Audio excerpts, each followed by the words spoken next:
You're watching Pulse for the 12th of October, and it's time for some World of Warcraft news. In this week's episode, we take a look at yet more patch 4.3 goodness. Yes, the updates just don't stop coming. We have a look at the new, now officially announced, Tradable Guardian Cub Pet, another tier 13 preview, and more. Let's get started.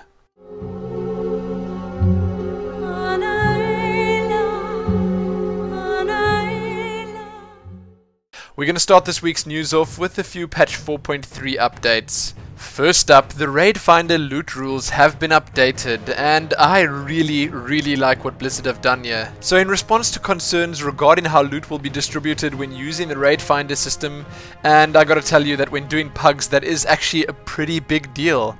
It does matter how the loot is handled, and often it's not handled how players would really want it to be handled. That's usually the corrupt raid leader's fault, but we're not going to get into that now. Blizzard have told us that while using the Raid Finder for the Dragon Soul raid instance, players whose currently assigned class role, that would be tank, healer or DPS, matches the class role that a piece of armor or weapon is flagged for, will receive a plus 100 to their need roll. For the purposes of this check, your currently assigned role is defined as the class role that you have assigned when the boss is defeated. So, they gave a bit of an example here. Now, if a boss dies and an epic tanking item drops, the mage in the group yawns and clicks the greed button, getting a 98. A fury warrior in the group wants to take up tanking, so he rolls need and gets a solid 64. Both tanks want the item, tank 1 rolls 12 and tank 2 rolls a 7. Now, what happens after that? Because the mage rolled greed, she's out from the start, the fury warrior's need roll was higher than the tank's. But he was in the damage dealer role when the boss died, and the item is flagged for tanking, so his 64 is still just 64 out of a possible 100. In contrast, tank 1 and 2 each get a 100-point bonus to their rolls because they were in the tanking role when the boss died, and they're rolling on an item that has obviously been flagged for tanking, as I mentioned. That means tank 1 rolled 112 out of 200, and tank 2 rolled 107 out of 200. So tank 1 wins the item. Apparently these extra points and all the other details about this will be displayed in chat, so players won't be left confused. Lastly, Blizzard just tell us to keep in mind that this system will, for now at least, only look at the class role and not the player specs, so you can still cheat a little bit with it, but I suppose that depends on how tolerant the raid is. Anyway, in my opinion it does sound really good, and it's a huge upgrade from the way need and greed worked before. They are apparently considering expanding this system to apply to the new 4.3 dungeons as well, but we'll just have to wait and see if that happens. So if you're interested in the new Raid Finder loot rules, you can check them out in full below. Now next up, it seems like heirloom mechanics are going to be undergoing a couple of changes in the future. The World of Warcraft devs agree that the process of mailing heirlooms around constantly is a little bit annoying, and they'd like to do something about that. But that's pretty much all they told us. This is actually not just aimed at heirlooms, it's more just loot distribution between characters. They say that they have some ideas in mind that'll help out with mailing bind on account items, pets, mounts, and all that other good stuff around between characters, but they said that they might have to change the heirloom system to make it work.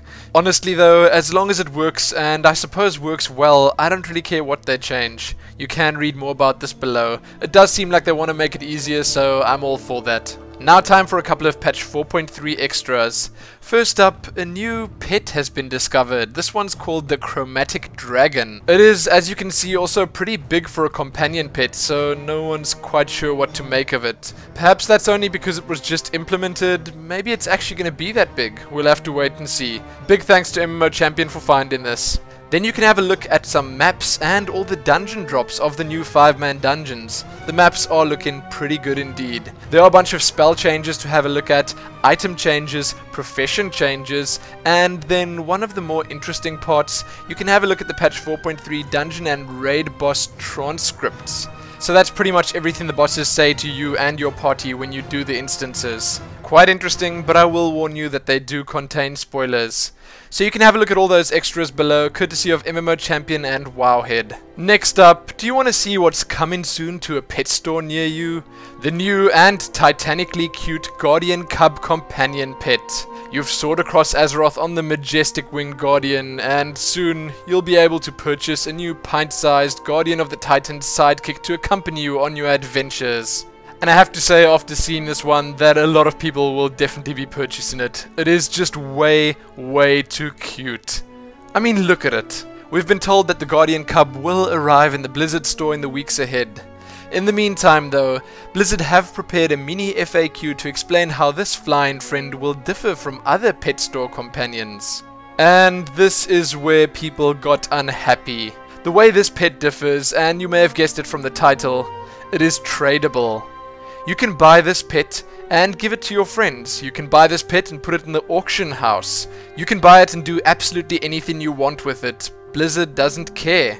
A few things worth mentioning in this FAQ: you can buy as many as you want of these. You can have any amount of them in your inventory at any time. The Guardian Cub will be priced the same as the other pet store pets at around 10 euros, and Blizzard say that since the introduction of the pet store, many players have been asking for ways to get the companion pets that they offer without having to spend real world cash. So that's obviously the reason for doing this. You can and probably will be able to buy this on the auction house soon after its release. Now, people have been complaining, and I gotta say they've been complaining a lot about this. What it pretty much means is that you can now quite safely buy gold through Blizzard. But it's not as simple as that. So if you go out and you buy this pet for 10 euros, you can put it in the auction house and get a bunch of gold back for it. But that's where it gets a bit tricky. I'm gonna go ahead and assume that the pets will probably start off being pretty expensive, but as soon as a bunch of people have bought it and put it in the auction house, the prices will drop incredibly quickly. That said, I think people are overreacting a bit with this whole thing, and I really doubt that this will be a solid income of gold if you want to spend that real money on getting it. On the flip side though, this could just be the beginning. Blizzard might well be adding new pets, perhaps even mounts soon that'll also be tradable. I don't know, in my opinion it's not quite as bad as people are making it out to be. I will link you to a couple of articles that had complaints about it, and I'll link you to the official site and the post that Blizzard made about it. It is obviously well worth checking out, and hey, we can all agree that that pet is just super cute. Next and last up in the big-ish news, we've got the Hunter Tier 13 preview and visual retrospective. Now this set is called the Wormstalker Battle Gear, and in my opinion it looks, well, a lot like some of the older Hunter sets. I'm not complaining though, I do think it looks really cool, and I'm happy that they went with a slightly more retro look. So check it out in full size below, and be sure to let me know what you think. Now before heading into the smalls, here's a new World of Warcraft themed wallpaper for us to enjoy. I'm not sure why they're releasing the wallpapers on Tuesday, because if they released it on Wednesday they could call it Wallpaper Wednesday. But hey, you can check it out in full size below, it's well worth it. Now let's have a look at the World of Warcraft smalls. Over at the official site, you can have a look at some World of Warcraft and World of Warcraft trading card game art gallery updates. There are some more World of Warcraft comics to have a look at. You can see another guide over at Wowhead, this one for transmogrification, a guide to all cloak styles. And lastly, check out the latest weekly Marmot, Disco Fever. Sadly, that's all I have for you in the World of Warcraft news this week. I know there weren't that many smalls, but you'll have to live with it. Check back here soon for more. Remember to like the video, favorite it, share it with your friends, and subscribe. Most importantly though, happy Guardian Cub Tradable Pet.